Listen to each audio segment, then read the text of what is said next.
Hello दोस्तों, नमस्कार। मैं एग्जाम एम्पायर एमआर तेतरवाल। आज हम बात करने वाले हैं नगर पालिका अधिनियम पार्ट बी यूआरओ के लिए आगे की धाराएं 247 तक। दोस्तों हम कर चुके थे कि कोई भी आपको जानवर कुत्ता बिल्ली पालना है या मुर्गी पालन करना है तो आपको लाइसेंस लेना पड़ेगा। हालांकि राज्य सरकार की अनुमति से भी परमिशन मिल सकती है, चाहे तो छूट। आज दोस्तों हम पढ़ने वाले हैं कि कोई आवारा सांड अपराध करता है, पाया जाता है तो उसके साथ क्या प्रावधान है। दोस्तों पटाखा फोड़ना, पतंग उड़ाना, उससे किसी को प्रॉब्लम है तो क्या क्या प्रावधान है। साथ में दोस्तों अगर आपका पड़ोसी आपको परेशान कर रहा है, कुत्ते को भौंकवा रहा है या वहां पे मच्छर वच्छर कटवा रहा है, कुछ भी कर रहा है, गंदगी फैला रहा है, तो उसको भी हम कैसे कंट्रोल करें, सारे प्रावधानों के बारे में चर्चा करेंगे। तो देखिएगा धारा 248 क्या कहता है, कुछ पशु पक्षियों की जब्ती से संबंधित है। देख लो दोस्तों, कुछ पशु पक्षियों की जब्ती से संबंधित है, मतलब जब्त किया जा सकता है। किस प्रकार के पशु पक्षियों को, आगे देखिएगा दोस्तों। हमने 47 में क्या पढ़ा था कि आपको लाइसेंस दे दिया जाएगा रखने का। बिल्कुल, अब लाइसेंस तो दे दिया लेकिन आपने उसको दूध निकाल के दोस्तों आवारा छोड़ दिया या किसी भी प्रकार का कुछ कर्मकांड हो रहा होता है ना दोस्तों। देखते हो आप कई आवारा सांड, कोई तो ऑटो को पलटी मार रहा है, कोई गाड़ी को पलटी मार रहा है, ऐसा भी होता है ना। तो देखिएगा कुछ पशु पक्षियों की जब्ती से संबंधित जब्त कर लिया जाएगा। कैसे?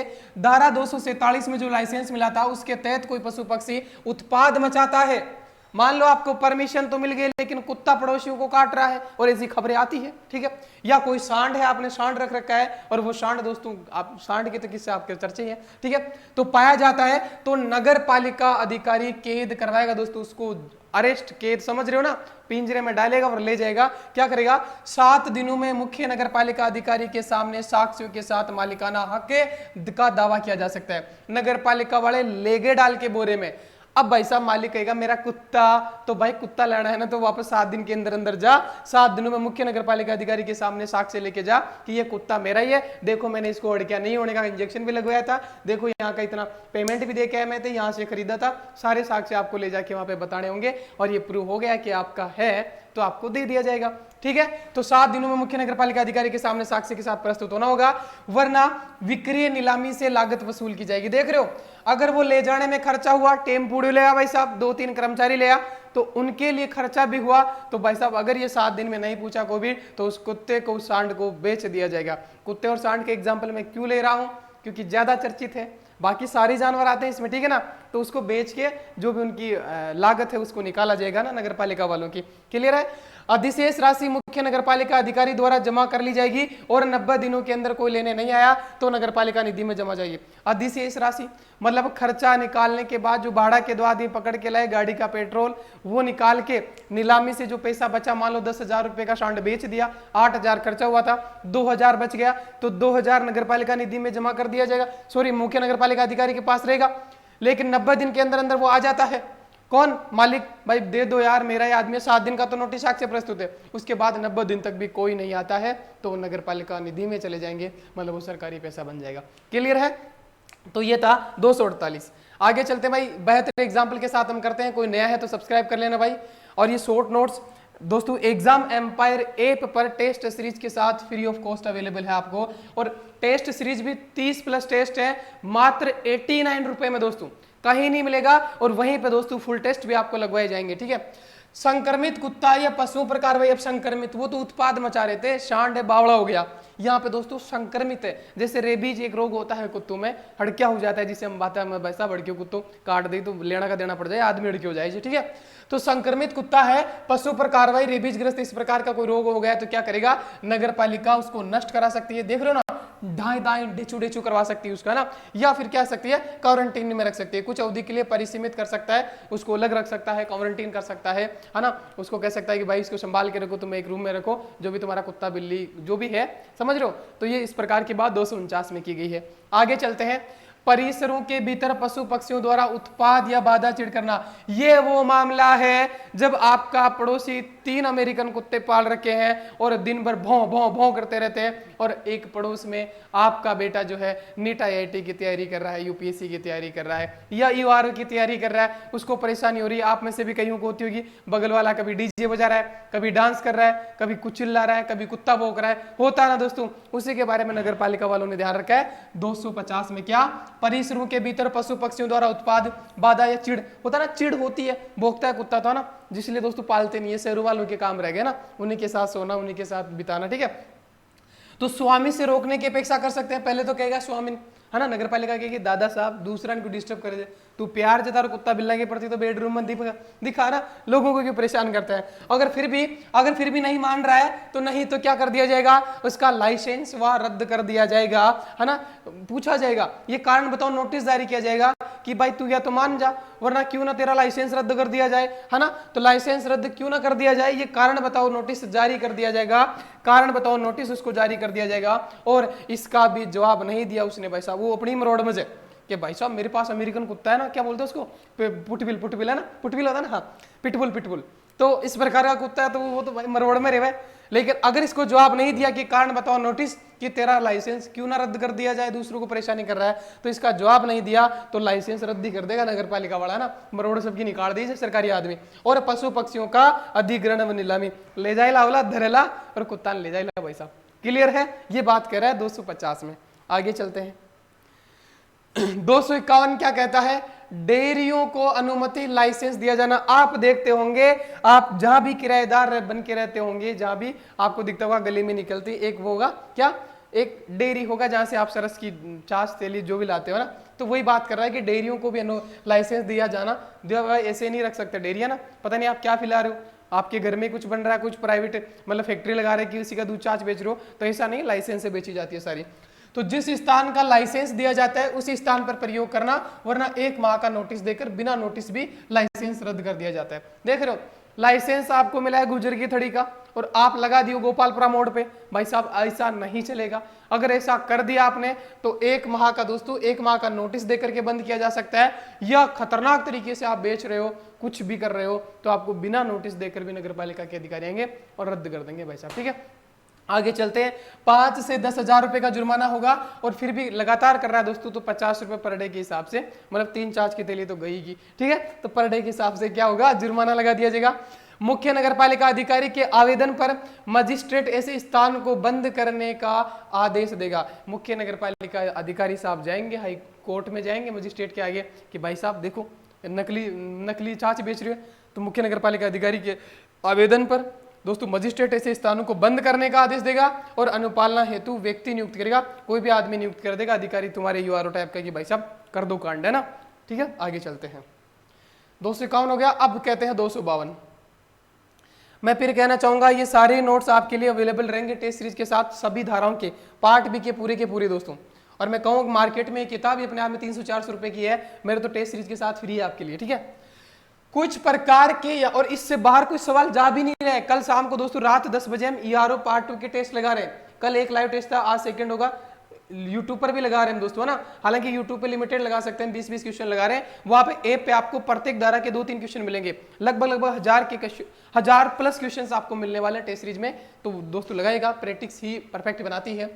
252 क्या कहता है, कुछ धारा के यातायात हेतु सर्वाधिक मार्गों के सार्वजनिक मार्गों के उपयोग को प्रतिबंधित या विनियमित करने की नगरपालिका की शक्ति। भाई साहब एक बात तो आपने सुनी होगी कि शहर की एंट्री पॉइंट पर लिखा होता है भारी वाहनों का प्रवेश निषेध, है ना, डंपर ट्रोला न चाले ला भाई टीम, और नहीं चाले जो भाई साहब बारी डाइवर्ट कर दीजिए, वो प्रावधान है भाई साहब 252 में। क्या कहता है, नगरपालिका लिखित नोटिस देकर वाहनों या विशिष्ट वाहनों को स्थायी या अस्थायी रूप से, स्थायी रूप से या अस्थायी रूप से, विशिष्ट वाहनों को ना, विशिष्ट वाहन कैसे, ट्रोला डंपर, जिस किसी को भी वो रिस्ट्रिक्ट करना चाहती है उसको प्रतिबंधित या विनियमित रेगुलेट कर सकती है कि 4 टायरों वाला आएगा, 6 वाला आएगा, 12, 13, 15 टायर वाला नहीं आएगा, ठीक है। जल निकास, जलापूर्ति इत्यादि मरम्मत कार्यों के लिए दोस्तों ये किया क्यों जा सकता है, देखिएगा ये मार्ग है और यहाँ पे दोस्तों क्या हो रहा है, एक तो दोस्तों शांति के लिए, पहली बात तो शांति के लिए, क्योंकि मोटे मोटे जो ट्रोला होता है ना, ये दोस्तों पापड़ पुपड़ करते करते जाते हैं, शहर में सबके नहीं डिस्टर्ब कर देंगे। रात में सोचो शहर से जा रहा ट्रोला तो भां करता पता नहीं कैसे कैसे, तो शांति बनाए रखने के लिए शहर में इसके लिए भी बंद किया जा सकता है और इसी के लिए मेजरली किया जाता है। बाकी दूसरा है जल निकास जलापूर्ति, तो उसके लिए भी किया जाता है, जैसे पाइपलाइन फूट गई, अब उस पाइपलाइन को दुरुस्त करना है, तो ऐसा तो है नहीं कि भाई गाड़ी घोड़ा सब चल रहे हैं पाइपलाइन भी दुरुस्त हो रही है, तो उसके लिए क्या करना पड़ेगा, नगरपालिका लगा देगी आउटसाइड में कि भाई आगे आम रास्ता बंद है, इधर वाले पे भी लगा देगी आम रास्ता बंद है। और दोस्तों ये जरूरी है कि दोनों तरफ लगाया जाए ताकि किसी आदमी भाई को आटा ना लगे ना, कहना अरे भाई साहब फालतू में आटो लगा गया ना 1-2 किलोमीटर को, तो पहले ही लगा दो पॉइंट पर ही, दोनों सिरा पर। भाई आ रहा है ना समझ में, ऑटो लागू समझो ना, है ना, कि भाई साहब पहले ही बता दे तो मन ऑटो को लाग तो मैं सीधे आ जाता, क्या है ना बात, वही बात है। तो इसके लिए काय करना पड़ी, दोनों साइड दोस्तों, दोनों तरफ क्या है, नोटिस चिपकाना पड़ेगा इस रास्ते के कि भाई आगे रास्ता बंद है। ठीक है, तो जल निकास कर रहा है, जलापूर्ति इत्यादि की मरम्मत कार्य कर रहा है, शांति के लिए कर रहा है, और विशिष्ट मार्ग रोका गया तो दोनों सिरों पर नोटिस चिपकाना पड़ेगा। और अगर सभी रास्तों को रोका गया है, अब सभी के आगे अगर आप नोटिस चिपकाने बैठोगे तो फिर कैसे, तो उसके लिए आप विज्ञापन दे दो टीवी में एक बार में कि आज यहाँ पे श्यामनगर के सारे ही रास्ते बंद रहेंगे, ऐसे कुछ करके। ठीक है, नगर पालिका लिखित नोटिस देकर पैदल मार्ग को साइकिल हेतु खोल सकती है। अब पैदल मार्ग कोई बना रखा है वॉकिंग टाइप का, तो उसको भी दोस्तों साइकिल के लिए खोल सकती है, लिखित नोटिस देकर नगर पालिका, ये बात इसमें कही गई है। ठीक है, अब बात करते हैं दोस्तों 253वां की, है ना, क्या कहता है 253, आ जाओ भाई। कहता है नगर पालिका सुचारू यातायात के लिए सार्वजनिक स्थानों पर निजी वाहनों की पार्किंग की अनुमति दे सकती है। दोस्तों सुचारू यातायात के लिए, अब आपको पता है पहले नगर पालिका ने कह दिया कि आपके घर के अंदर पार्किंग होना चाहिए ना, ऐसा नहीं कि डंपर तुम 10-20 लोगों को फ्लैट चढ़ा रखा है और सड़क पे गाड़ी पार्क चले गए। अब कह रहा है कि सुचारू रूप से, अब मान लो आप आमेरकोट गए, आप चौड़ा रास्ता गए, है ना, छोटी मतलब कहीं भी गए आप, चौड़ा रास्ता, बड़ी चौपड़, छोटी चौपड़, अब वहां तो भाई पार्किंग आपको कहाँ पार्किंग, आपका तो कोई घर नहीं, आप तो शॉपिंग करने गए हो, तो वहां कहां पार्क करोगे। तो यातायात को सुचारू रूप से चलने के लिए सरकार की जमीन तो हर जगह होती है, तो सरकार अपनी जमीन पे कह सकती है कि तुम यहाँ पे अपना कटाओ 10-20 रुपए का और खड़ी कर दो, ऐसा हो सकता है, ताकि यातायात रुके ना चलता रहे। और ऐसा दोस्तों उधर तो जाओ तो मामला खराब है, चांदपुर, बड़ी चौपड़, छोटी चौपड़, अगर किसी दिन गलती से तुम शादी वादी की शॉपिंग करने चले गए ना, मान लीजिएगा आपका रास्ते में मानना कि 5 घंटे लगेंगे और आपको शॉपिंग में 2 घंटे लगेंगे, ये मान के चलना, या बराबर रेशियो तो कम से कम मान के चलना। ठीक है, तो नगरपालिका सुचारू यातायात के लिए सार्वजनिक स्थानों पर निजी वाहनों की पार्किंग की अनुमति दे सकती है। फीस के भुगतान की व्यवस्था कर साधारण या विशेष आदेश से, दोस्तों किसी भी प्रकार का आदेश देकर के आपको 10-20 रुपए का कटवाना पड़ेगा, और आप ये सब चीजें आपके साथ होती है, वही बात कर रखा है 253 में। आगे कहता है सार्वजनिक मैदानों में नगरपालिका की लिखित अनुमति के बिना वाहनों या जानवरों को नहीं ठहराया जाएगा। अब भाई साहब माराड़ो दादो का है, माराड़ो दादो गांव से आ गयो शहर का मैन, और लिए साथ में 10-15 गाय कमो, तो शहर में राकुला दादा ने किया भाई, शहर में जमीतों को रख लो कड़ा के बाद नगर पालिका गाड़ी पड़ी है ना, बाड़ो खाली है ना, मैदान पड़े ना, फिर राख लेला भाई साहब, ऐसा नहीं चलेगा, है ना, ऐसा नहीं चलेगा। तो सार्वजनिक मैदानों में नगरपालिका की लिखित अनुमति के बिना वाहनों को भी खड़ा नहीं किया जा सकता। और दोस्तों जानवर गाय वैसे भी ना भाई साहब, गाय बास राखनी है ना, तो तन परमिशन लेनी पड़ी और था कि खुद की जमीन पर राखनी पड़ी। ठीक है, और 1 से 2,000 रुपए का जुर्माना और 500 से 100 रुपए प्रतिदिन के हिसाब से जुर्माना लगेगा। दोस्तों ये कह रहा है दोस्तों, तो दादू गया गाँव में राखो, सीटी में ले आओ तो खुद का दम पे ले जाए भाई दादा। ठीक है, आ जाओ भाई। इसके बाद देखिएगा नगरपालिका उपविधियों द्वारा अग्नि की रोकथाम की व्यवस्था अधिभोगी या स्वामी या सक्षम प्राधिकारी से अनापत्ति प्रमाण पत्र लेना होगा तथा समुचित व्यवस्था करनी होगी। देख रहे हो, ये कह रहा है कि नगरपालिका उपविधि बना करके, तो दोस्तों अब जैसे कहीं पे आग वाग लग गई तो इसके लिए एक अलग से नियम बनाने पड़ते हैं ना, तो उपविधि बनानी पड़ेगी। इस नगरपालिका में तो सिर्फ एक धारा दे दी 255, लेकिन इसमें उपविधि बनानी पड़ेगी ना कि ऐसे ऐसे बुझाया जाएगा। नगरपालिका अधिकारी कोई कर्मचारी बुझा रहा है और किसी की आंख में लग गई फुमार, उसकी आंख खराब होगी तो वैसा वो थोड़ा दोषी होगा, तो ये उपविधियों में बनाया जाएगा। ये सारा तो यहाँ नहीं लिख सकते, इसलिए कह रहा है कि नगरपालिका उपविधियों द्वारा अग्नि की रोकथाम की व्यवस्था अधिभोगी या स्वामी के सक्षम प्राधिकारी से अनापत्ति प्रमाण पत्र लेना होगा, है ना, और समुचित व्यवस्था करनी होगी। अब आगे प्रोसेस आएगा दोस्तों, ये तो उपविधि की बात कर रहा है कि नगरपालिका अपने स्तर पे कोई कानून थोड़ा 10-20 पॉइंट का तो बना दो कम से कम, कि हम इतनी देर में पहुंच जाएंगे, इतने आदमी जाएंगे, किसी की संपत्ति अगर हमारी वजह से नष्ट हो गई, है ना, हम तो अपना पूरा एफर्ट लगाएंगे, तो उस प्रकार की उपविधि बनानी पड़ती है। ठीक है, जैसे कोचिंग वाले में आप जाओ तो कोचिंग वाला पहले कहेगा भाई सिलेक्शन की गारंटी नहीं है ना, सिलेक्शन की गारंटी नहीं है, याद करवाने की गारंटी अगर चाहिए तो हमारे तितवाल सर के पास चले जाओ। ठीक है, तो देखिएगा अब नगरपालिका अग्निशमन दल की स्थापना व रखरखाव की समुचित व्यवस्था करेगी। नगरपालिका अग्निशमन दल की भाई साहब कार्य, अरे 5 गाड़ी वो लालची, 5 गाड़ी लालची, एग्जाम्पल दे रहा हूं, अरे 10-15 कर्मचारी, ये व्यवस्था तो और नगरपालिका पे खड़ा होना चाहिए ना भाई साहब। पता नहीं कद आग लग जाए, कद आग लग जाएगी, पता है कि आग आजकल तो नेता ही लगा दिया जाएगा ना, दंगा होता है हर दूसरे दिन, तो है ना, तो स्थापना व रखरखाव की समुचित व्यवस्था करेगी। अब उन गार्डियन सही से सर्विस कर पानी वानी भरभरार एकदम अप टू डेट है ना, एकदम इमरजेंसी बोर्ड में रखना पड़ लो, ये नगरपालिका का दायित्व दोस्तों, पुलिस का नहीं है। हम हालांकि लगाते तो पुलिस को कौन है, पुलिस ट्रांसफर कर देती है, नगरपालिका की भाई साहब जाओ थंगाड़ी गार्डियन दौड़ा दो। ठीक है, आगे आ जाओ भाई। इसके बाद देखते हैं 257 क्या कहता है, आ जाओ भाई। धारा 257 क्या कहती है, आग बुझाने के क्रम में अग्निशमन दल या अन्य व्यक्तियों की शक्ति। अब भाई साहब आग बुझावा गया, अब आग बुझावा गया तो यहाँ न कह दे अरे भाई साहब आग तो बड़ी लाग रही जी, थे माँ का बेडरूम में क्यों एंट्री मार गया, है ना, कह सके ना कोई, है ना। जैसे पड़ोसी वाले मकान की छत पे चढ़ के आग बुझानी है, पड़ोसी मकान ये ना कैसे गए, अरे दादा मारी छत पे पड़ रही, पड़ोसी का लाग रही है, छत पे चढ़, अरे बढ़ रही है भाभी पर क्या चढ़ लो, है ना। तो कुछ तो शक्तियां उनको भी होनी चाहिए ना। तो बात कर रहा है 257 में, क्या आग बुझाने के क्रम में, उस प्रोसेस में अग्निशमन दल व अन्य व्यक्तियों की शक्तियां होती है दोस्तों। कुछ कुछ क्या है, मजिस्ट्रेट है, कोई नगर पालिका अधिकारी है, कोई अग्निशामक दल का आदमी है, कोई कांस्टेबल से ऊपर रैंक का पुलिस अधिकारी है, तो वो क्या करेगा, आवश्यक कदम उठा सकता है, कोई भी आवश्यक कदम। मान लो बगल वाली छत पे 4-5 कुर्सी पड़ी, उनको उठवाना जल्दी से, पटाख से, टूटे तो टूटे भाई साहब, पहले जान बचाना, ठीक है। किसी भवन से आ जा सकता है भाई साहब, पड़ोस वाले भवन से आ जा सकता है, एंट्री मार सकता है, किधर से भी जान माल का नुकसान हो रहा है बचाना है, और प्रभावित मार्ग बंद कर सकता है दोस्तों। अब कोई रास्ता भी बंद करे, पड़ोसी ना कहते भाई मार्ग दौरा, अरे रुक जाए यार, डट जाना, तो ये सारे आवश्यक कदम उठा सकता है ना। और होना भी चाहिए यार, किसी की जान माल का नुकसान हो रहा है तो फिर पड़ोसी उड़ोसी अपनी दुश्मनी निकालने के लिए ऐसा नहीं कहेगा मेरी छत से क्यों बुझा रहा है भाई, बुझाएगा तेरी छत से नहीं बुझाएगा तो तेरी भी लग जाएगी, है ना।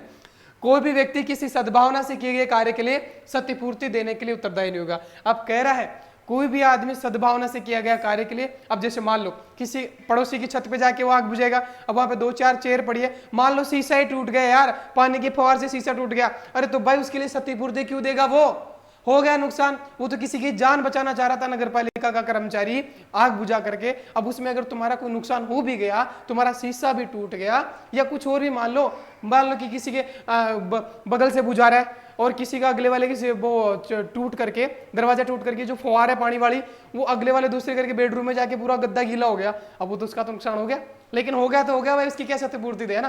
पहले जान माल का नुकसान बचाना होता है, तो इस समझ रहे हो भाई, इतनी पावर होती है, देख लो भाई। और हो सकता है ऐसा होता ही होगा ना, तभी पावर दी है, और होता है भाई साहब, आप कॉमन सेंस से सोच के देखिएगा, फवार तो बहुत दूर जाती है, कई बार निशाना सही नहीं लगा तो बगल वाले का गीला हो गया, तो फिर तो क्या क्षतिपूर्ति नहीं देगा, ठीक है, क्योंकि वो काम किसी सद्भावना से किया गया था, ऐसे नुकसान नहीं पहुंचा सकते। आप आग लगी नहीं जाके किसी घर में पानी डाल रहे हो तो फिर तो कांड हो जाएगा, ठीक है। आ जाओ भाई, इसके बाद चलते हैं धारा 258 क्या कहता है, प्लास्टिक थैलियों के विनिर्माण आदि को प्रतिबंधित या उपयोग वर्जित करने की नगरपालिका की शक्ति। अब भाई साहब आए दिन आप सुनते हो कि प्लास्टिक की थैली 1 जुलाई से बंद हो रही है, 1 जनवरी से बंद हो रही है, हालांकि वो कभी हो नहीं सकती क्योंकि हमारा सिस्टम खराब है। नगरपालिका को शक्ति दे दी बंद करने की, है ना, विनिर्माण को प्रतिबंधित उपयोग करने की शक्ति। ये जहाँ विनिर्माण मतलब जहाँ निर्माण होता है उस कारखाने में तो जाते नहीं है, ये आते हैं परचूनी वाले दुकान पे उन भाई साहब के पास, और वो दादो लंगोट में रह गए बकडोला दिल्ली है ना। तो ये होगी नहीं, इंडिया में कभी खत्म हो ही नहीं सकता। हालांकि दोस्तों ये थोड़ा पर्यावरण के लिए खतरनाक है, आप अपनी भागीदारी निभाया करिए। वो जब भी सब्जी लेने जाओ, परचूनी सामान लेने जाओ, किराने के सामान, तो दोस्तों अपना बैग कपड़े का साथ में लेके जाना चाहिए, क्योंकि अल्टीमेटली ये नुकसान हमारा ही, हमारी आने वाली पीढ़ियों के लिए है। अब सरकारें तो कानून बनाती है, लेकिन पालना जब तक दोस्तों हम नहीं करेंगे तब तक नहीं हो सकती। तो हिंदुस्तान में तो ये खत्म तो होगी नहीं, क्योंकि जो किराने की दुकान अंकल चला रहा है वो लंगोट में पॉलीथीन थैली रखता है, आते हैं अधिकारी वो देखते हैं, ढूंढते हैं, अब लंगोट ढूंढने का अधिकार थोड़ा नहीं उनको, ठीक है ना। तो ये बात है। तो प्लास्टिक थैलियों के विनिर्माण आदि को प्रतिबंधित या उपयोग वर्जित करने की नगरपालिका की शक्ति है। अगर किसी के पास ये मिलती है तो 3 माह का कारावास है और 100 से 1000 रुपए का जुर्माना है, और 50 रुपए पर डे के हिसाब से भी जुर्माना लगाया जाएगा। ये बात 258 में कही गई है, ठीक है।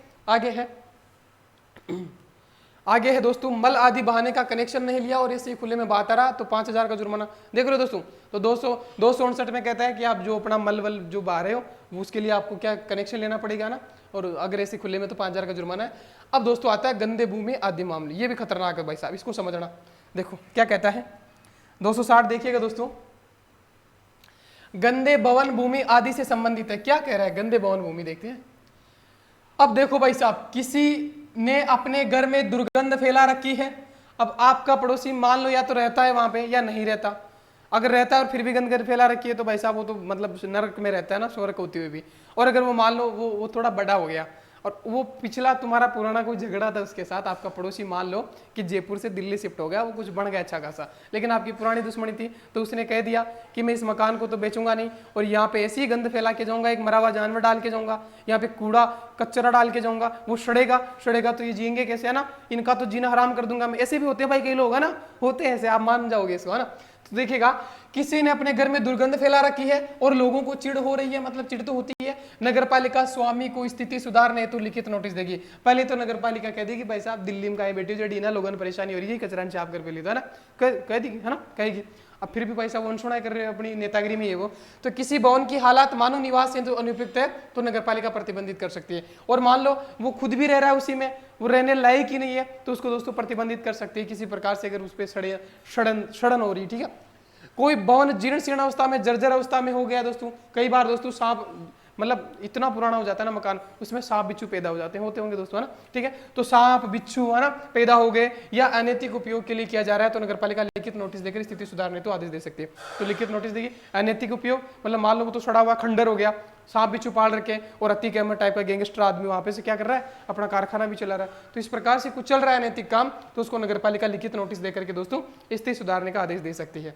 अगला है, ये नोटिस मालिक को दिया जाएगा या दरवाजे पर चस्पा किया जाएगा। ये नोटिस या तो मालिक को दिया जाएगा, है ना, या दरवाजे पर, अगर वो मकान चल ही रहा है तो दरवाजे पर चस्पा कर दिया जाएगा। अगर अनुपालन नहीं किया तो नगरपालिका खुद करेगी, देख रहे हो, और वसूली बकाया कर के रूप में मालिक से की जाएगी। समझ रहे हो, अगर ये सब नहीं कर रहा है, वो काम दाम कूड़ा कचरा नहीं हटा रहा है, मरे हुए जानवर नहीं फेंक रहा है, सांप बिच्छू पाल रहे हैं, तो नगरपालिका खुद साफ सफाई करेगी जो भी है, और जो खर्चा होगा वो बकाया कर के रूप में स्वामी से, जो मालिक है, उससे वसूल किया जाएगा। और अगर मकान तोड़ा गया है, जर्जर हालात में तोड़ दिया गया है, तो भाई साहब क्या होगा, तो मलबे की नीलामी की जाएगी, और अधिशेष बचता है तो 6 महीने के भीतर क्या कह रहा है, 6 महीने में आवेदन करने पर मालिक को, नहीं तो नगरपालिका निधि में जाऊंगा। देखो मकान तोड़ दिया, जैसे अति कीमत के मकान तोड़े तो तोड़ने में जो खर्च अति कीमत तो काहे देगा, तो उसमें जो भी निकला मलबा, मान लो कोई लोहे का वो बड़ा सा रोड निकल गया, कुछ सरिये वरिये निकल गए, लकड़ी निकल गई, तो उसकी नीलामी कर दी जाएगी, बेच देगी, उसे नगरपालिका अपना खर्चा निकालेगी। और कोई अधिशेष बच गया तो 6 महीने तक अगर वो आएगा तो दे देंगे अति कीमत को, वरना क्या होगा, नगरपालिका निधि में मतलब सरकारी निधि में चला जाएगा, सरकार का हो जाएगा वो पैसा। क्लियर है, ये बात करना चाह रहा है। आगे कहते हैं दोस्तों, आगे कहता है 261, ये नहाने की बात आती है दोस्तों, जहाँ पे बहुत तगड़ा मुद्दा होता है दोस्तों, और गाँव में तो जहाँ भैंस नहा रही होती है, आदमी नहा रहा होता है ना, ये भी ऐसे भी कांड होते हैं ना, वो तो अलग ही लाइफ स्टाइल होती है यार, है। कौन कौन नया भाई बताना, कोई नया है क्या, बचपन में तालाब में जिसमें भैंसें नहाती है उसी में कूद कूद के वो भी नया होगा, भाई मैं तो नया हूँ, ठीक है, ये बता दो, है ना। वो बचपन होता है भाई, है ना, तगड़ा मजा आता है उसमें वो, और वो बहाना होता था कि भैंसें निकालने के लिए ना। नहाने के स्थानों से संबंधित है, नहाने के स्थानों से संबंधित देखिएगा, नगरपालिका पर्याप्त सार्वजनिक स्थानों का निर्धारण करेगी। देख रहे हो, नगरपालिका कहेगी कि ये तालाब है, इस तालाब में एक घाट बना है, गांधी घाट, यहाँ पे जनाना घाट है, यहाँ पे इंदिरा घाट है, इन 3 पे नहा लो भाई साहब आदमी, तो इधर 2 तो हम कपड़े धोने के बना देंगे, बेशियों का बना देंगे, ठीक है। तो नगरपालिका पर्याप्त सार्वजनिक स्थानों का निर्धारण करेगी, जानवरों को कपड़े धोने के लिए अलग अलग स्थान निर्धारित कर देगी कि जहाँ पे कपड़े धो रहे वहां पे आदमी क्यों ना है, जहाँ पे बेसिन नहा रही वहां पे आदमी क्यों ना रहे। होता है ना दोस्तों, बड़े बड़े तालाब होते हैं, बड़ी बड़ी झीलें होती है, वहां पे होता है ऐसा, है ना। तो नगरपालिका तय कर देगी इस स्थान पे कपड़े धोना, वरना सारा मिक्स हो गया तो फिर क्या ही है। किसी स्थान के उपयोग पर नगरपालिका प्रतिबंध भी लगा सकती है। अब मान लो कोई स्थान है जो दोस्तों जैव विविधता की दृष्टि से इंपॉर्टेंट है या पवित्र है, जैसे कि पुष्कर झील है। अब पुष्कर में झील में कहते हैं कि भाई साहब मान दो भाषा ना की इजाजत दे, अरे यहाँ इंसान नहाते हैं भाई, वो पवित्र झील है, तो इसे नगरपालिका रिस्ट्रिक्ट भी कर सकती है, प्रतिबंध भी लगा सकती है। सभी नोटिस नगरपालिका कार्यालय में समय समय पर जनता के लिए निरीक्षण हेतु, और जो सभी नोटिस है वो दोस्तों नगरपालिका का जो कार्यालय है उसमें अवेलेबल रहेंगे कि कहाँ कहाँ कपड़े धो सकते हैं, कहाँ कहाँ बेसिन नहा सकते हैं, कहाँ कहाँ क्या चीज़ है, ठीक है। और यहाँ पे तो भाई साहब गमछे मार मार के लोग नहाते हैं, है ना। एक बार की कहानी याद आती है दोस्तों, मैं गया हुआ था मामा के, अब मामा का लड़का था, वो ले गया मुझे तालाब में नहाने में, इतना सा था भाई, और मुझे लगा भाई साहब वो तो कूद कूद के नहा रहा था, और मुझे भी डाल दिया भाई साहब, उसको लगा ये भी नहा लेगा। अरे भाई ऐसे कैसे भाई, पहली बार मैंने मौत को करीब से देखा उस दिन, बचपन, आज भी वो सीन याद आता है। मुझे लगा मेरी सिर के कम से कम 10-20 फुट ऊपर पानी है और मैं नीचे गया, पता नहीं वो भगवान की कृपा थी क्या थी, मैं अचानक से ऊपर आया और फिर मुझे बाहर निकाल दिया गया, सही में बच गया। वो मंजर आज भी, शायद उसको 20-25 साल ही हो गए होंगे ना, छुट्टा सा था मैं, वो मंजर आज भी मेरी आंखों के सामने तैरता है। तो भाई तालाब में नहीं नहाना चाहिए, मर जाओगे बिना फालतू के ना। तो 262 क्या कहता है, कलुषित जल दोस्तों गंदा जल की बात करता है, फॉलिंग वाटर। अगर उस दिन वो कांड हो गया होता तो भाई साहब आज याद कौन करवा रहा होता ना, ठीक है। कुलसित जल मतलब, कुलसित मतलब फॉलिंग वाटर मतलब गंदा जल की बात कर रहा है। अगर कोई धारा 261 का उल्लंघन करता है, पिछले वाले में क्या है ना, कि नहाने का अलग है, बर्तन धोने का अलग है, गाय भैंस का अलग है ना, तो वही बात है। तो उसका कोई उल्लंघन करता है, गंदा करता है कि मतलब जहां नहा रहे हैं वहीं कपड़े धो रहे हैं, तो उस बात में अगर कोई धारा 261 का उल्लंघन कर किसी जल निकाय को गंदा करता है तो 1 से 2,000 रुपए का जुर्माना लगाया जाएगा, है ना। 1 से 2,000 रुपए के बीच में कितना भी भाई, ये जो मैं लिखता हूं ना कि 1 से 2,000, इसके मतलब में 1100 भी हो सकता है, 1500 भी हो सकता है, 1900 भी हो सकता है ना। 1 से 2,000 रुपए के बीच में जुर्माना लगाया जाएगा। अब कहता है धारा 263, नगर पालिका की अनुमति के बिना कोई भी नया तालाब या कुआं नहीं बनवाएगा। अब भाई साहब बिल्कुल सही बात है। अब कह दे कि भाई साहब मेरी जमीन नहीं है तो मैं तो कुआं बनवाऊंगा। अरे भाई अनुमति तो ले ले, एक तो ग्राउंड वाटर लगातार गिर रहा है वो भी इसके लिए परमिशन, और तुमने कुआं खोद दिया बीच मार्ग में दोस्तों, भले ही वो सार्वजनिक मार्ग में नहीं खोदा आपने अपनी संपत्ति पे, लेकिन मान लो बगल में खोद दिया, अब बगल में कभी एक्सीडेंट हो गया तो सीधा कुएं में गिरेगी वो बाइक, है ना। तो बिना नगर पालिका की अनुमति के ऐसा कुछ नहीं खोदा जाएगा, ठीक है। तो और बना लिया, अगर किसी ने खोद लिया बना लिया तो समाप्त करने का आदेश नगर पालिका दे देगी। भाई साहब बूरदेन कुआं या तालाब से चिड़ उत्पन्न होती है तो आदेश दोस्तों, कोई चिड़ उत्पन्न होती है कुआं या तालाब से, हो सकता है ना, कुएं में मान लो इंजन चल रहा है या किसी प्रकार का उसका पानी सड़ गया है, बदबू आ रही है। जैसे दोस्तों भी आपने सुना होगा एमपी में वो एक मंदिर के जस्ट गर्भगृह के नीचे वो एक कुबावड़ी थी, उसकी छत ढह गई और कम से कम 40-50 लोग मर गए थे। तो वो दोस्तों छत पहले वो खुली थी, उसको बंद किया गया था क्योंकि उसमें पानी सड़ चुका था और उससे दुर्गंध आती थी, तो आसपास के लोगों को चिढ़ होती थी, प्रॉब्लम होती थी। तो नगर पालिका ने उसको बंद किया था, उसमें साफ साफ लिखा था कि नगर पालिका ने 20-30 साल पहले इसको ढक दिया था। तो वही काम करती है 263, ठीक है, ताकि दुर्गंध ना आए। तो मतलब कुआं या तालाब से किसी को चिड़ उत्पन्न होती है तो आदेश देगा, और उपयोग में लाए जाने वाले स्थान से 100 मीटर तक मच्छर या दुर्गंध तो आदेश दोस्तों, अगर 100 मीटर तक दोस्तों आ रही है उसके मच्छर काट रहे हैं, दुर्गंध आ रही है तो उसको दोस्तों नगर पालिका कर देगा कांड, ठीक है। आगे आ जाओ भाई, 263 हो गया। 264 क्या कहता है, देखो भाई, कुछ स्थान की कृषि को राज्य सरकार की पूर्व सहमति से विनियोजित या प्रतिषेध करने की नगरपालिका की शक्ति। देख रहे हो, कुछ प्रकार की कृषि को राज्य सरकार की पूर्व सहमति से, राज्य सरकार से पहले पूछना पड़ेगा, भाई साहब कृषि का मामला है और एग्रीकल्चर तो मतलब राज्य सरकार का मेन मुद्दा है, तो उसको विनियोजित करने की और प्रतिषेध करने की नगरपालिका की शक्ति। मना करने की क्या है, चिकित्सा अधिकारी द्वारा रिपोर्ट, चिकित्सा अधिकारी रिपोर्ट देगा कि ये जो फलाना ढिंकाना खाद पाउडर तुम दे रहे हो ना, ये स्वास्थ्य के लिए खतरनाक है, ये ब्लड कोटिंग्स बनाता है, या दिमाग पे इफेक्ट डालता है, आंखों को कमजोर करता है। मुख्य चिकित्सा अधिकारी कह सकता है ना कि ऐसी खेती मत पैदा कीजिएगा, चिकित्सा अधिकारी दोस्तों ना। तो मुख्य चिकित्सा अधिकारी द्वारा रिपोर्ट उपज खाद या सिंचाई का तरीका गलत है और वो मानव के लिए हानिकारक है तो नगरपालिका आदेश दे देगी उसकी रिपोर्ट के आधार पे। और यदि इस प्रकार की कृषि आदेश के 5 वर्ष से पूर्व चली आ रही हो तो नुकसान की भरपाई नगरपालिका निदेशी की जाएगी। ये बड़ा तो कॉम्प्लिकेटेड है भाई, यहाँ समझिएगा दोस्तों। यहाँ मान लो क्या हो रहा है, यहाँ पे गेहूं की खेती हो रही है ना, गेहूं की खेती परंपरागत तरीके से किसी से हो रही है और मान लो 10 साल से हो रही है ना, 10 वर्ष से हो रही है। अब नगरपालिका ये जो मुख्य चिकित्सा अधिकारी कह देगा कि तुम्हारे जो गेहूं की ये जिस तरीके से तुम पैदा करते हो ना ये गलत है ना, इसको बंद करो। भाई साहब ये तो किसान आदमी है और मैं कहता हूँ किसानों से पंगा कोई नहीं लेना चाहता है, तो क्या करेगा, अगर अब किसान कहेंगे भाई ते तो आज है जो अधिकारी बढ़िया जो 2 पेपर पास कर, मैं तो वर्षा सीमा का दादा था हूँ खेती कर रहे बंद तो कहीं नहीं हो, 18 की रिपोर्ट का आधार पर मांगा दाना पानी मांगा चोरा चोरी कौन पर डला, है ना। तो इस प्रकार का तो किसान विरोध कर देंगे। तो इस प्रकार का अगर कोई 5 साल से ज्यादा से चल रहा है ना, ये परंपरा चली आ रही है, तो उसको नगरपालिका निधि से भरपाई की जाएगी। बंद तो कर दे है कि भाई साहब मैं तो थे केला जी कर लेना, बंद तो कर देना, लेकिन मान जो नुकसान हो लो उसकी भरपाई कौन कर लो, तो उसकी भरपाई नगरपालिका निधि से की जाएगी। दोस्तों देख रहे हो, नगरपालिका निधि से उसकी भरपाई की जाएगी। बंद तो कर देगा लेकिन पैसे ले ला भाई साहब ना किसान, ठीक है। आ जाओ भाई आगे। इसके बाद देखिएगा 265 क्या कहता है, दुर्गंधपूर्ण खाद आदि को विनियमित करना, है ना, दुर्गंधपूर्ण खाद आदि को विनियमित करना तो 1 से 2,000 रुपए का जुर्माना। दोस्तों आपको ऐसा खाद डाल दिया सड़ा हुआ, जैसे कि दोस्तों आपके घर में वो होता है खाद, अपने घर में, आपके क्या मेरे भी घर में होता है, तो गोबर खाद है, तो गोबर खाद तो मान लो ज्यादा सड़ता नहीं है, लेकिन ह्यूमन खाद है कोई, है ना, तो कोई ऐसा जाके खेत में डाल दिया वो सड़ रहा है, तो इस प्रकार का कोई खाद है और उसको विनियमित करना, रेगुलेट करना। अगर ऐसा नहीं कर रहे हो आप, षड्यंत्र सड़ा रहे हो, तो 1 से 2,000 रुपए का जुर्माना होता है। दोस्तों जैसे आप दे लो मुर्गी का जो खाद है वो सड़ता ज्यादा है, हालांकि खाद तो है लेकिन प्रतिबंधित तो नहीं, लेकिन ऐसा कोई ऐसा खाद आ जाए इन फ्यूचर या हो चल रहा हो, अपने को क्या पता सबके, तो क्योंकि ये प्रावधान डाला तो कुछ ऐसा हो सकता है कि सड़ता होगा, है ना, तो उसको प्रतिबंधित किया गया है। और दोस्तों शोमकारी, वो आखिरी बात, शोमकारी एनोइंग खेल से संबंधित। अरे भाई शोमकारी मतलब जिससे आपको क्या होती है, पीड़ा होती है, कष्ट होती है, क्या रे, अरे कोई फटाका फोड़ रहा है और आपका बच्चा जाग जा रहा है, उठ के पड़ रहा है, लेकिन लोग तो पटाखे जला रहे हैं। मान लो पतंग उड़ा रहे हैं, और पतंग दोस्तों आपको पता है पतंग कितना हानिकारक है, कोई किसी ने तोता बिल्ली पाल रखे हैं, उसकी गर्दन पे आ जाता है, उसके टांग उलझ सकते हैं। तो अगर आपको दिक्कत है तो आप नगर पालिका को बोल सकते हो। तो पटाखा, पतंग, अग्नि दोस्तों, अग्नि नृत्य है जैसे, तो उस भी कोई अग्नि के नृत्य हो दोस्तों। गुब्बारे, बैलून दोस्तों, तो गुब्बारा मान लो कि उड़ता उड़ता कि आपकी छत पे आके गिर गया, आग लग गई, वो आते ना लोग उड़ाते दोस्तों, बड़ा तगड़ा होते हैं। ये शादी ब्याह में ऐसे नाटक होते हैं भाई साहब ना, और सबके ही होते हैं। इसके बिना शादी अधूरी अधूरी सी लगती है ना, पटाखों के बिना तो मजा ही नहीं आता, लगता ही नहीं दुल्हन लेके आए है ना।